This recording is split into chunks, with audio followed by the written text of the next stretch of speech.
Hey guys, today just want to do a little strange update video on my tank and also give you a little tour of my dad's freshwater tank up at his house.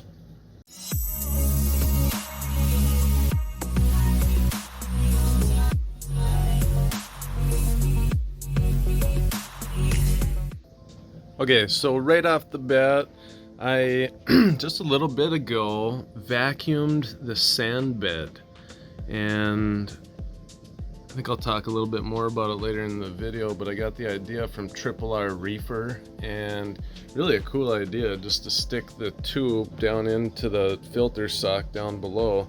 That way the water's just circulating through the system.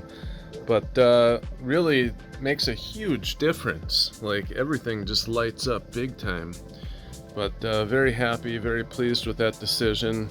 I also am later today and probably tomorrow going to be posting some new coral on eBay, and I'm looking forward to that. Probably do a 5 or 7 day auction. Everything starts at 99 cents, even if it's I'm thinking about putting an acantho on there too. Got another one down in the sump. But everything starts at 99 cents. And the reason I do that, honestly, I'll just tell you guys my tactic is because if you start something at $200, let's say it's a $250 coral, and you start something at $200, most people aren't going to pay for that. Like they're just not. They're not going to bid on it unless somebody like specifically really wants that coral and wants that color, and you're just not going to see a good bidding war. But if you start at $200 coral at 99 cents, you're going to get 10 people right off the bat that commit to it and they want it. And all of a sudden it starts going up by $1, a couple dollars each hour. Now all of a sudden you got people who are committed to that coral and they want it. So it's good for me and it's good for you in the sense that if you're going to bid on something, it's because you want it, you think you want it, and as the price gets up, you decide how valuable that coral is going to be to you. And so it's really building it up. It's building up the suspense. It's fun. It's cool to do it, and it gives me an opportunity to maybe give away some coral for a pretty good deal. To tell you the truth, I've been pretty worried about some of the sales that I've made of how cheap they are, but I got to start somewhere, number one. And number two, it also gives a fair opportunity for people. Another thing is my dad just got home from the hospital, and maybe I'll talk a little bit more about that when I go back up to his house to check out some of his freshwater tank. In fact, why don't we go do that right now?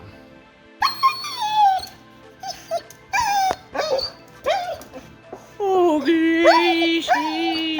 Oh, Grace!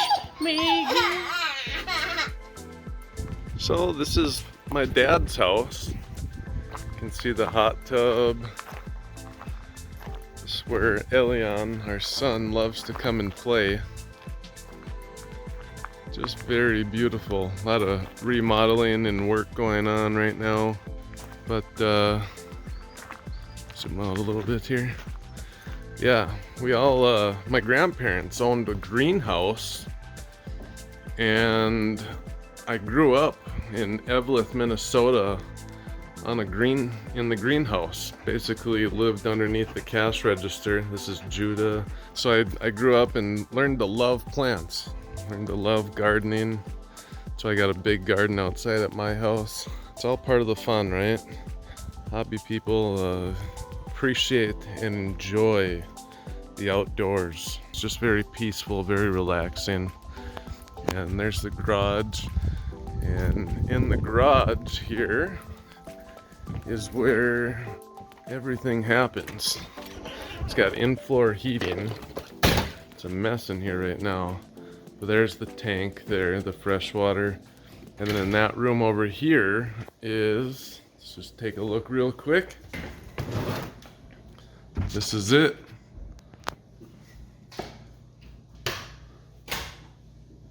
This is where all the tanks are. No, I don't I don't think you guys have seen any of this yet, but yeah, this is what we've got so far.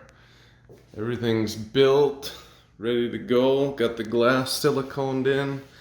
One mistake that we made, kind of funny, is on this end here, we originally thought that this whole tank would be spun around. Here, let me zoom out a little bit.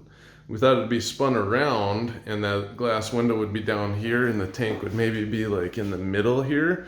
Then there would be a little walk space between the two, but there just wasn't enough room.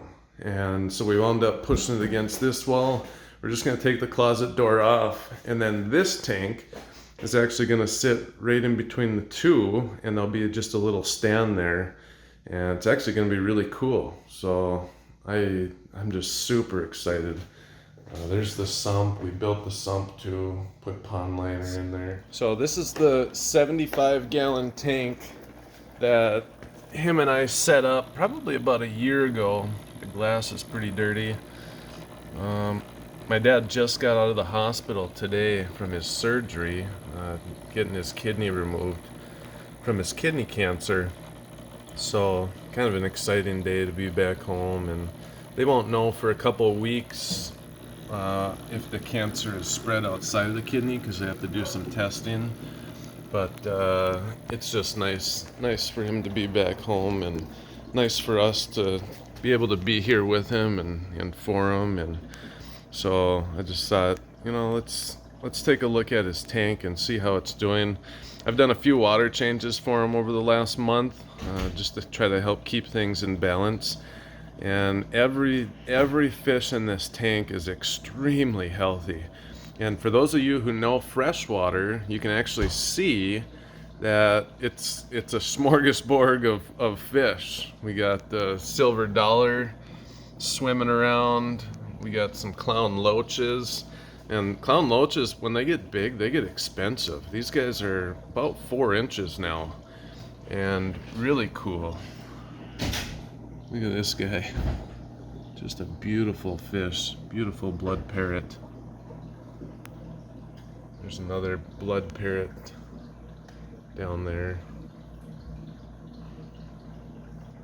Green terror. A couple of convict cichlids. Remember from my other video, if you watched it, 2 convict cichlids I took out of here with all their babies because the parents were just harassing every other fish. No fish could swim anywhere around that part of the tank. So we took them out. I brought them down to my 20-gallon. Now they're all happy down there. Some fire mouths. Look at the coloration on the fins here. Wow. Just beautiful. This is really nice. So let me, there's also, oh, there he is. I love that guy. Synodontis petricolus, I think. I'm not the most knowledge on freshwater, but still know my way around some fish.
All right, so yeah, pretty cool tank. I enjoy it. My dad loves to come out here, just sit, just watch the tank.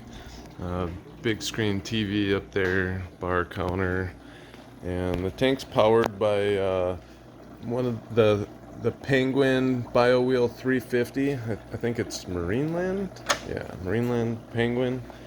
So it's got the double stage filtration through a couple bags of Biomax in the back. We've got an air or sponge filter that helps filtrate too and creates some oxygen for the fish, because there is that mix of South American and African cichlids, and they do like slightly different water parameters.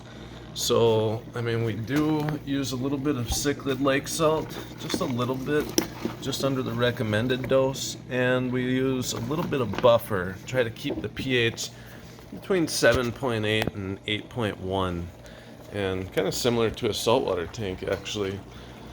But yeah, so that's kind of how the tank goes. Boom, here we are back at home.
Alright, and we can't forget about the coral down in the sump here.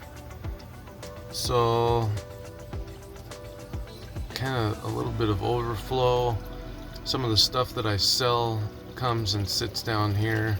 Some of the pieces that are healing or recovering come sit down here. It's lower light, lower flow, just kind of an easygoing area. Anyway guys, hope you enjoyed this video. My next one, I think I'm gonna do a walkthrough of the tank and point out a lot of my favorite coral and what different coral are. Sometimes a lot of times I get asked, what kind of coral's that? What's that one at this time? And it's there's a lot in here, so I think that'd be kind of cool to just go over it. Good refresher for me too. But man, you guys are so cool. Appreciate you all so much, and hopefully you notice the stand bed's a lot cleaner this time. Man, I'm so in love with that coral right there. When it goes way more blue at night, it's just stunning. Stunning piece. But I vacuumed out some of the sand bed today. R Reefer reminded me of a good idea. Just put in a siphoning tube down into the filter sock holder. Then so the water stays in, it just sucks out the algae and whatever junk and sand that you don't want. So pretty cool idea. Give it a shot if you need to. But again, appreciate you guys. Thanks for watching, and yeah, make sure you check out R Reefer and Mike. Man, that guy has been very helpful and very encouraging to me, and I appreciate you, Mike. If you're watching this, I'm sure you will at some point, so thanks again, man. Alright guys, we'll see you in the next video.